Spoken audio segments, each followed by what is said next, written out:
Hello and welcome to September, and more importantly, welcome to a rather soggy horseshoe.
There you go.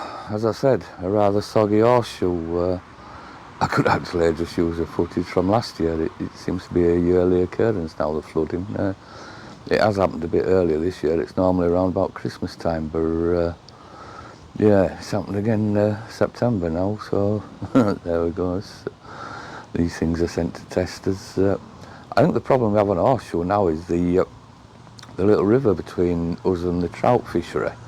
In the spring and summer and what have you, you would hardly know it's there, but after some heavy rain, it just absolutely tear-asses through there and overspills, and as you've seen from the video, it floods in on the trout bank into straight into Summer Bay, and yeah, it makes a bit of a mess, to be honest. It's me and Carl actually did walk up it a couple of years ago, I said walked up it, we tried, we had to keep getting out and walking a bit further up the bank because it were impenetrable. It's just so overgrown and wild that I think that's half the problem, is no one looks after it, and we can't do all because it's not ours, and apparently it's illegal for us to mess around with it. So you know, until the authorities or whoever actually get in and clear it all out, it's going to happen like that, you know, time and time again. But yeah, like I said, these things are sent to trials.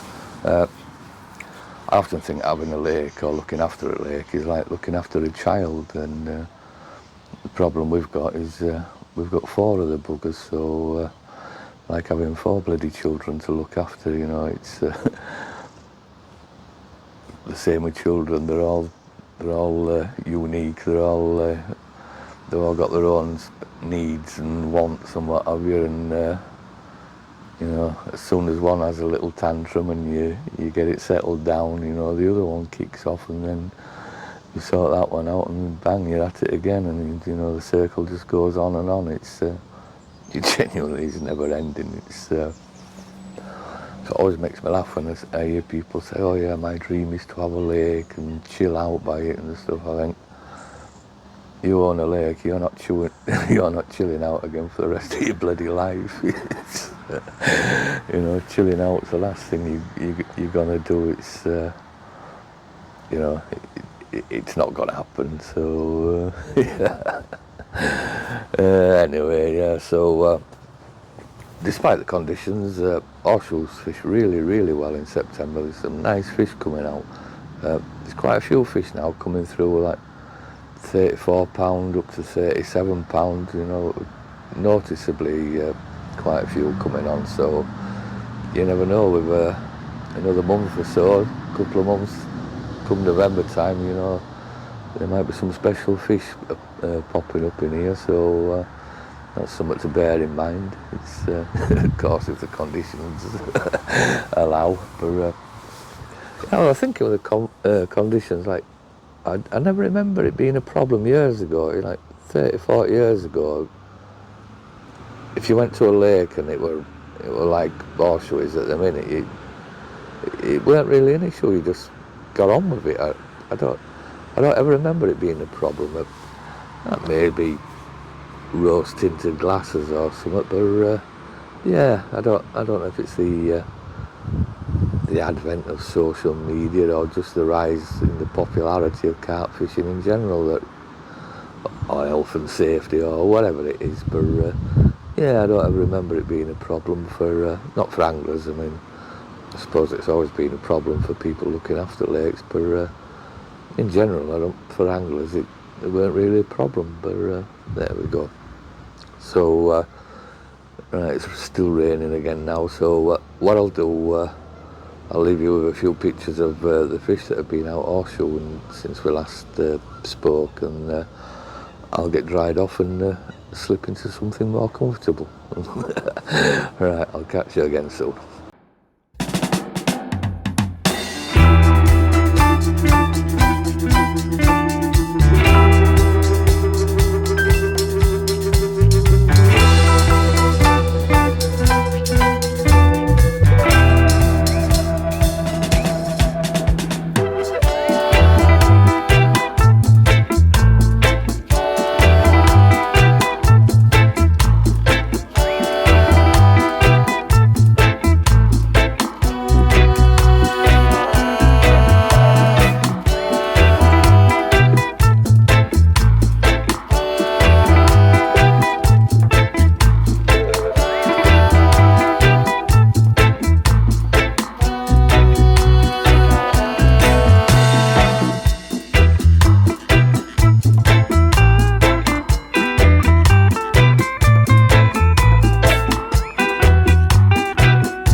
there you go then. That's some of the fish that have been out of Horseshoe in September, and I'm sure you'll agree there's some lovely fish there and plenty of them as well, so long may that continue.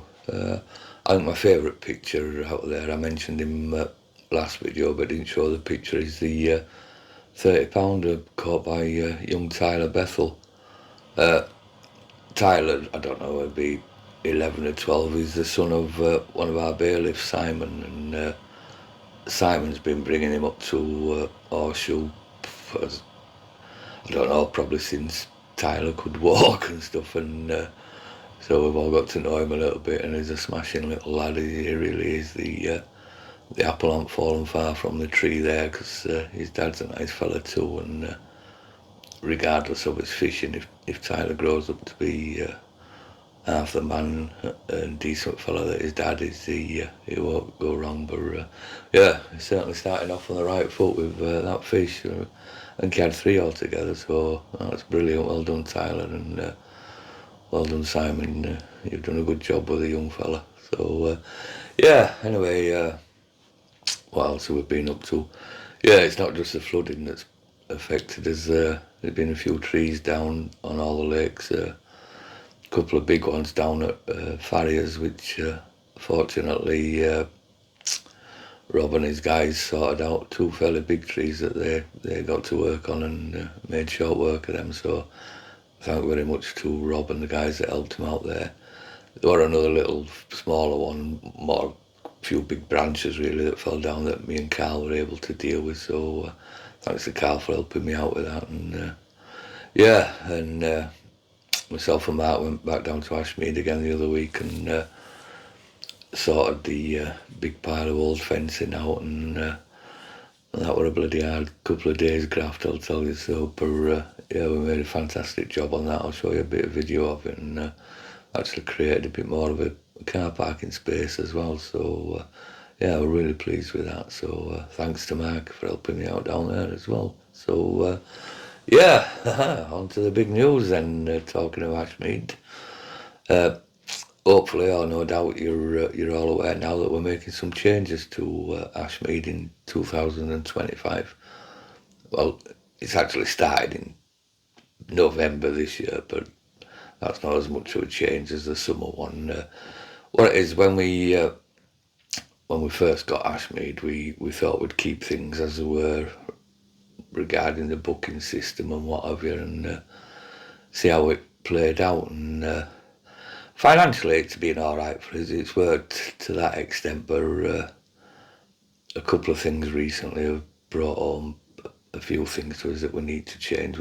The main one for me is there, although, like I said, financially we're doing all right of it, they weren't what I would call proper Carp Society members going down there fishing, and purely because it was just too expensive. I mean, in the height of the season, it was £90 a night to fish there, and you know, as beautiful as the place is and as fantastic as the fishing is down there, it's £90 a night. You know, you can't be going down there so often if you're, you know, just a normal bloke, if you're not fortunate to have that sort of money. So it was always my intention to sort of make it more affordable. I said my intention, the Carp Society's intention, to make it more accessible and affordable for Carp Society members. And like I say, we've always had the intention of doing that. It's recent events have just brought it to the forefront now, and you know, it's time to change it, and that's exactly what we are going to do. So starting in 2025, we're introducing a syndicate permit style system on there, where it's no longer going to be an exclusive booking system. We're going to operate it much the same way we do on Farriers and Horseshoe, but there won't be no day tickets, but the permit side of Horseshoe. So yeah, and it's let me just refer to my notes and I'll tell you exactly what's gone out, because I don't really want to get this wrong.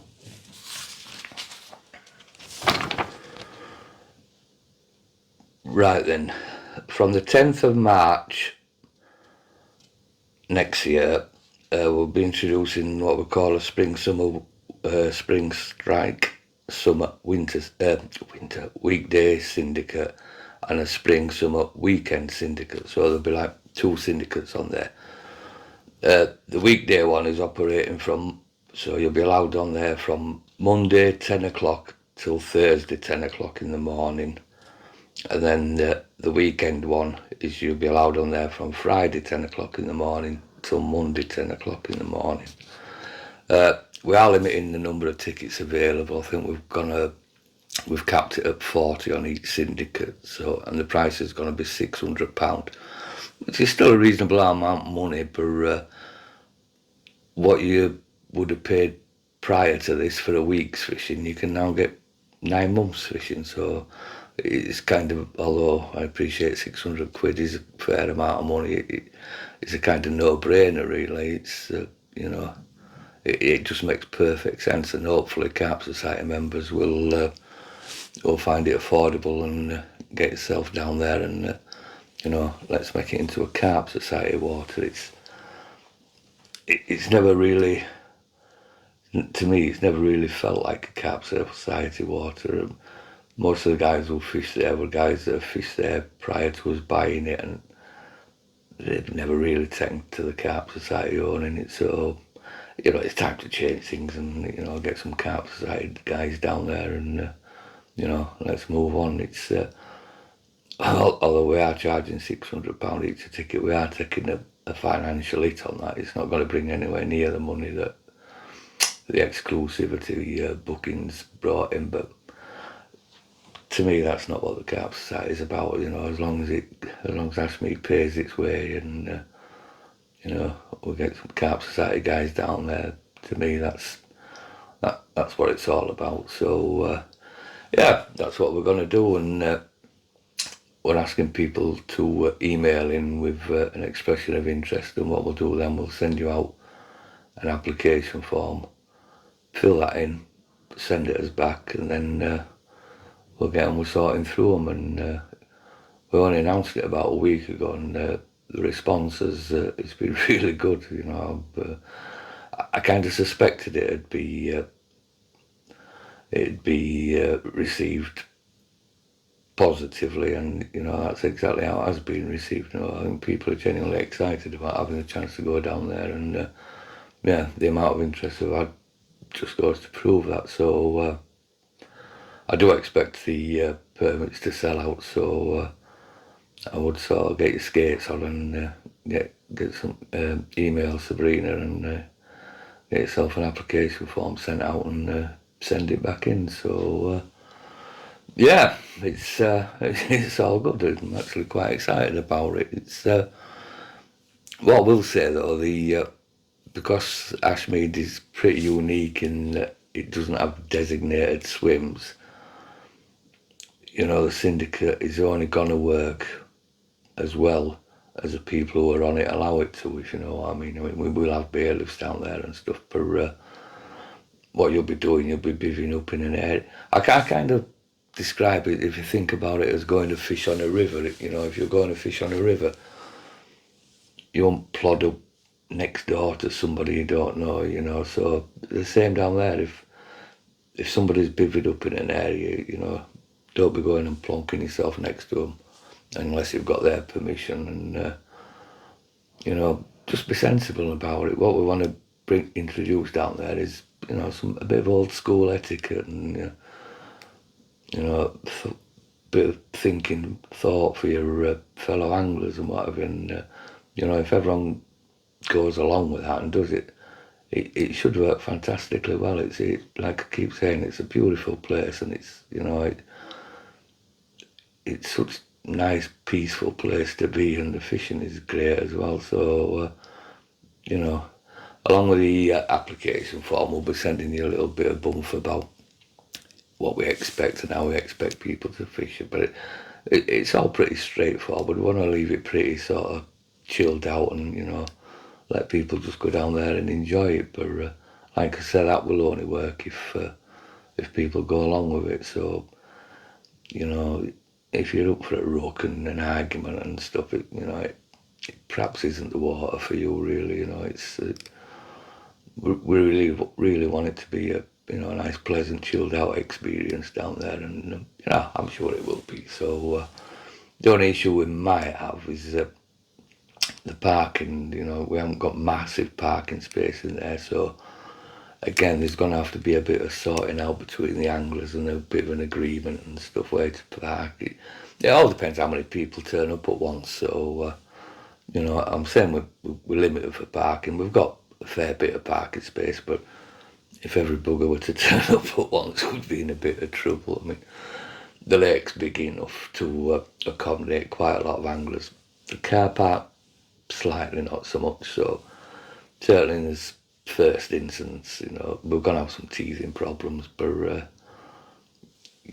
that's why we kind of want chilled out people down there, because it's don't make everything into an issue. We understand that everything's not going to run smoothly from day one, and we'll work it out as we go along. When problems arise, we'll get over them, and we'll just make it work. But we really need anglers to play their part as well. So if you think that's for you, then get your applications in and get yourself fishing down at Ashmead. It's you won't regret it. It's a fantastic place. So big changes down there, and not before time. And like I said, the response we've had has been massively positive. We've put a few people's noses out of joint, but it is what it is. So I'm really looking forward to that. Then there will be a winter syndicate in 2025. We'll announce the details of that a bit later on down the line and stuff. But there's also a winter syndicate starting this November, and I think there's a couple of spaces left on that. So if you fancy a bit of winter fishing, you could do worse than down there. It is a bit wet and wild down there in the winter, so you probably need to be a bit of an hardy soul. But the winter syndicate has always been a popular syndicate down there. So if you fancy testing your masculinity, shall we say, have a look at that. What I will say is the permits for the spring and summer syndicates, if we do get inundated with applications, the guys who have got a winter syndicate will perhaps, be looked upon as slightly a little bit more favourable than if you haven't got a syndicate. So, it's up to you. But yeah, any questions about it, if you email Sabrina at sales@thecarpsociety.com, or I think there's another email address, just give me a second. Enquiries@ashmeadfishery.com. So that's enquiries@ashmeadfishery.com. So send an email into that. I'll try and put the address on the bottom somewhere down here. Failing that, send it to sales@the-Carp Society or info@the-carpsociety.com, and we'll get on with it and we'll sort it out, and let's make it work. So I'll just leave you now with a bit of the car park making me and Mark did down at Ashmead, and a bit of the tree work we've done, and I'll also put together a little bit of a clip of what you can expect down at Ashmead. It's you won't be disappointed, so we shall look forward to hearing from you. So from a wet and windy September, we shall see you again in October. So that's it for now. We'll catch you later. Cheers. Take care. Bye-bye.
you.